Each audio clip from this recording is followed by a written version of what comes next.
ಸರಳ ಸನ್ಮಾರ್ಗ ಈ ಮಾಹಿತಿಯನ್ನ ನಿಮ್ಮ ಮುಂದೆ ಇಡ್ತಾ ಇದೆ.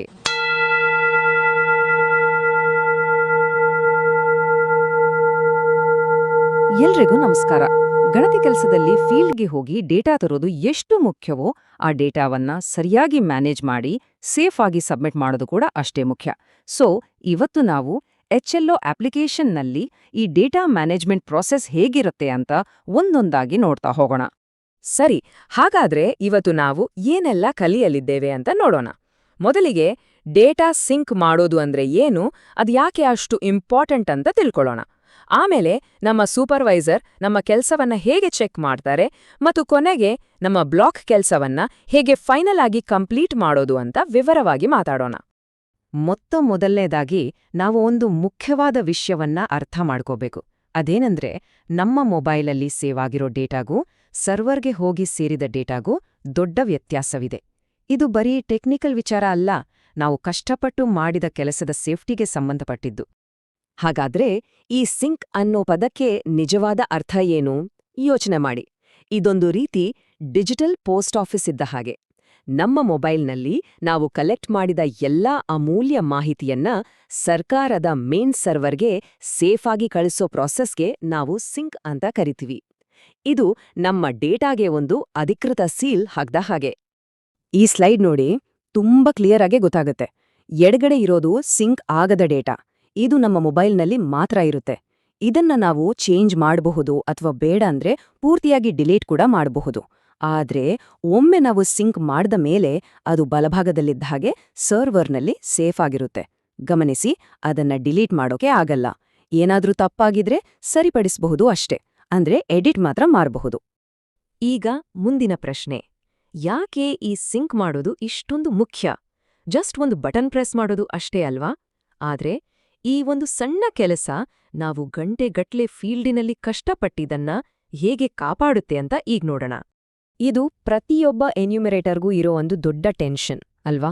ದಿನವಿಡೀ ಅಲೆದು ಕಷ್ಟಪಟ್ಟು ಡೇಟಾ ಕಲೆಕ್ಟ್ ಮಾಡಿರ್ತೀವಿ. ಒಂದ್ ವೇಳೆ ಮೊಬೈಲ್ ಏನಾದ್ರೂ ಹೆಚ್ಚು ಕಡಿಮೆ ಆದ್ರೆ ಕತೆ ಏನು? ಈ ಪ್ರಶ್ನೆಗೆ ಉತ್ತರ ನಮ್ಗೆ ಖಂಡಿತ ಗೊತ್ತಿರಲೇಬೇಕು. ಉತ್ತರ ತುಂಬಾ ಸಿಂಪಲ್, ಆದ್ರೆ ಅಷ್ಟೇ ಗಂಭೀರ. ನೀವು ಕೊನೆಯ ಬಾರಿ ಸಿಂಕ್ ಮಾಡಿದ ನಂತರ ಎಂಟ್ರಿ ಮಾಡಿದ ಎಲ್ಲಾ ಡೇಟಾ ಪೂರ್ತಿಯಾಗಿ ಕಳೆದು ಹೋಗುತ್ತೆ. ಅಂದ್ರೆ ನೀವು ಮಾಡಿದ ಅಷ್ಟೂ ಕೆಲ್ಸ ನೀರಲ್ಲಿ ಹೋಮ ಮಾಡಿದ ಹಾಗೆ. ಮತ್ತೆ ಮೊದ್ಲಿಂದ ಅದೇ ಮನೆಗಳಿಗೆ ಹೋಗಿ ಅದೇ ಇನ್ಫಾರ್ಮೇಷನ್ ತರಬೇಕಾಗುತ್ತೆ. ಯೋಚನೆ ಮಾಡಿ, ಎಷ್ಟು ಸಮಯ ಮತ್ತೆ ಶ್ರಮ ವೇಸ್ಟ್ ಆಗುತ್ತೆ.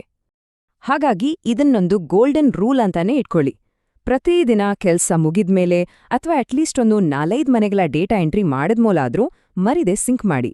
ಇದು ನಮ್ಮ ಕೆಲ್ಸಕ್ಕೆ ನಾವೇ ಹಾಕೊಳ್ಳೋ ಒಂದು ಸೇಫ್ಟಿ ಜಾಕೆಟ್ ಇದ್ದಾಗೆ. ಸರಿ, ಡೇಟಾ ಸಿಂಕ್ ಮಾಡಿ ಸರ್ವರ್ಗೆ ಕಳಿಸಿದ ತಕ್ಷಣ ನಮ್ಮ ಕೆಲ್ಸ ಮುಗಿತು ಅಂತ ಅಲ್ಲ.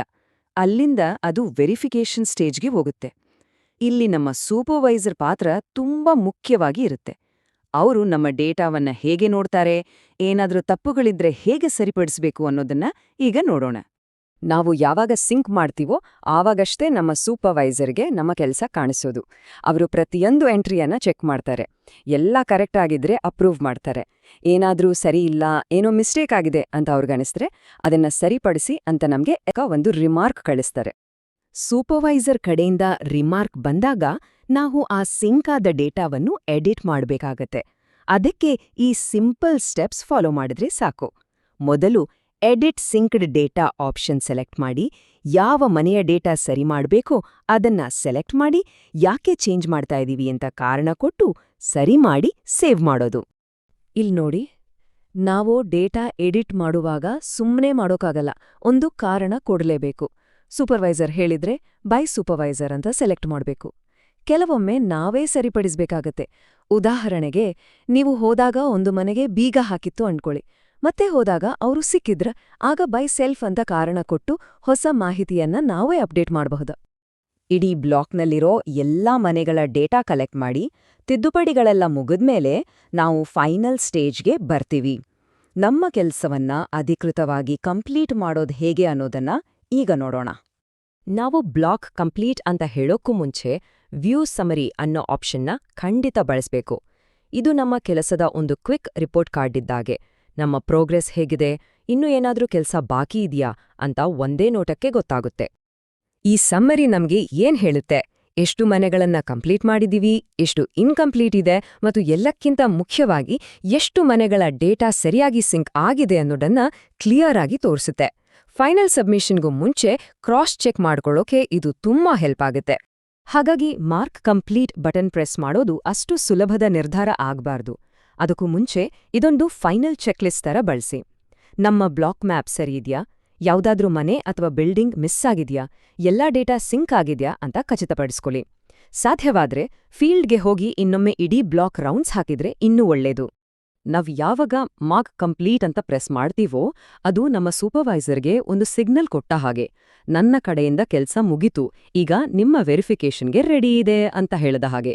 ನಾವೀ ಸಿಗ್ನಲ್ ಕೊಡೋವರೆಗೂ ಅವರಿಂದ ಆ ಬ್ಲಾಕ್ನ ಫೈನಲೈಸ್ ಮಾಡೋಕ್ಕಾಗೋದಿಲ್ಲ. ಈಗ ಒಂದು ಸ್ಪೆಷಲ್ ಆದ್ರೆ ಇಂಪಾರ್ಟೆಂಟ್ ಸನ್ನಿವೇಶದ ಬಗ್ಗೆ ಮಾತಾಡೋಣ. ಒಂದು ವೇಳೆ ಗಣತಿ ಕೆಲಸದ ಮಧ್ಯದಲ್ಲೇ ನಮ್ಮ ಮೊಬೈಲ್ ಕೆಟ್ಟು ಹೋದ್ರೆ ಅಥವಾ ಕಳೆದು ಹೋದ್ರೆ ಏನ್ ಮಾಡೋದು? ಹೊಸ ಮೊಬೈಲ್ಗೆ ಹೇಗ್ ಶಿಫ್ಟ್ ಆಗೋದು? ಮೊದಲನೇ ಮಾತು, ಇದು ತುಂಬಾ ಮುಖ್ಯವಾದ ಎಚ್ಚರಿಕೆ. ಸಾಧ್ಯವಾದಷ್ಟು ಗಣತಿ ಕೆಲಸ ಮುಗಿಯೋವರೆಗೂ ಒಂದೇ ಮೊಬೈಲ್ ಬಳಸಿ. ಯಾಕಂದ್ರೆ ಪದೇ ಪದೇ ಡಿವೈಸ್ ಚೇಂಜ್ ಮಾಡೋದು ಒಳ್ಳೇದಲ್ಲ. ಏನೋ ಅನಿವಾರ್ಯ ಪರಿಸ್ಥಿತಿ ಬಂದ್ರೆ ಮಾತ್ರ ಚೇಂಜ್ ಮಾಡಿ.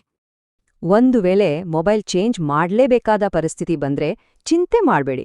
ಅಪ್ಲಿಕೇಶನಲ್ಲಿ ಅದಕ್ಕೆ ಒಂದು ಸೇಫ್ ಪ್ರೊಸೀಜರ್ ಇದೆ. ಹೊಸ ಮೊಬೈಲ್ನಲ್ಲಿ ನಿಮ್ಮ ಐಡಿ ಹಾಕಿ ಲಾಗಿನ್ ಆದ ತಕ್ಷಣ ಅದು ಹಳೆ ಮೊಬೈಲನ್ನ ಲಿಂಕ್ ಮಾಡ್ಲಾ ಅಂತ ಕೇಳುತ್ತೆ. ನೀವು ಹೌದು ಅಂತ ಕನ್ಫರ್ಮ್ ಮಾಡಿದ್ರೆ ನಿಮ್ಮ ಅಕೌಂಟ್ ಹೊಸ ಮೊಬೈಲ್ಗೆ ಶಿಫ್ಟ್ ಆಗುತ್ತೆ ಮತ್ತು ಹಳೆ ಮೊಬೈಲ್ ತಾನಾಗೆ ಡಿಸೇಬಲ್ ಆಗುತ್ತೆ. ಹಾಗಾದ್ರೆ ಇವತ್ತಿನ ಈ ಇಡೀ ಚರ್ಚೆಯ ಸಾರಾಂಶ ಏನು? ನೆನ್ಪಿಟ್ಕೊಳ್ಬೇಕಾದ 3 ಸೂತ್ರಗಳು. 1. ನಮ್ಮ ಕೆಲ್ಸವನ್ನ ಸೇವ್ ಮಾಡ್ಲಿಕ್ಕೆ ರೆಗ್ಯುಲರ್ ಆಗಿ ಸಿಂಕ್ ಮಾಡ್ಬೇಕು. 2. ಏನಾದರೂ ತಪ್ಪಿದ್ರೆ ಸರಿಯಾದ ಕಾರಣ ಕೊಟ್ಟು ಜವಾಬ್ದಾರಿಯಿಂದ ಎಡಿಟ್ ಮಾಡ್ಬೇಕು. 3. ಎಲ್ಲ ಕೆಲ್ಸ 100% ಮುಗಿದಿದೆ ಅಂತ ಖಾತ್ರಿ ಆದ್ಮೇಲೆನೆ ಮಾರ್ಕ್ ಕಂಪ್ಲೀಟ್ ಮಾಡ್ಬೇಕು. ನಾವು ಈ ವಿವರಣೆಯನ್ನ ಮುಗಿಸೋ ಮುಂಚೆ ಕೊನೆಯದಾಗಿ ಒಂದು ಪ್ರಶ್ನೆ. ನಾವು ಪಾಲಿಸೋ ಈ ಸಣ್ಣ ಸಣ್ಣ ಟೆಕ್ನಿಕಲ್ ಅಭ್ಯಾಸಗಳು ನಮ್ಮ ದೇಶದ ಪ್ರತಿಯೊಂದು ಮನೆಯೂ ಸರಿಯಾಗಿ ನಿಖರವಾಗಿ ಎಣಿಕೆಯಾಗಿದೆ ಅನ್ನೋ ದೊಡ್ಡ ಗುರಿಯನ್ನ ತಲುಪಲು ಹೇಗೆ ಸಹಾಯ ಮಾಡ್ತವೆ? ನಮ್ಮ ಕೆಲಸದ ಮಹತ್ವದ ಬಗ್ಗೆ ಖಂಡಿತ ಯೋಚನೆ ಮಾಡೋಣ. ಮುಂದಿನ ವಿವರಣೆಯಲ್ಲಿ ಮತ್ತೆ ಸಿಗೋಣ.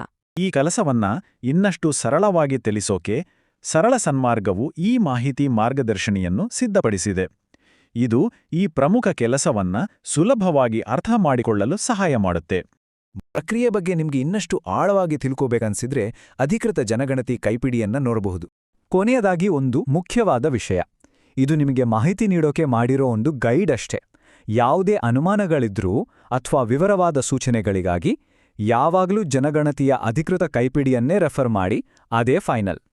ಈ ಮಾಹಿತಿ ನಿಮಗೆ ಇಷ್ಟ ಆಗಿದ್ರೆ ಅಥವಾ ಉಪಯುಕ್ತ ಅಂತ ಅನ್ಸಿದ್ರೆ ದಯವಿಟ್ಟು ನಮ್ಮ ಚಾನೆಲ್ಗೆ ಸಬ್ಸ್ಕ್ರೈಬ್ ಆಗಿ. ಈ ಮಾರ್ಗದರ್ಶನವನ್ನ ಲೈಕ್ ಮಾಡಿ ಮತ್ತು ನಿಮ್ಮ ಹಾಗೆ ಬೇರೆ ಗಣತಿದಾರರಿಗೂ ಶೇರ್ ಮಾಡಿ.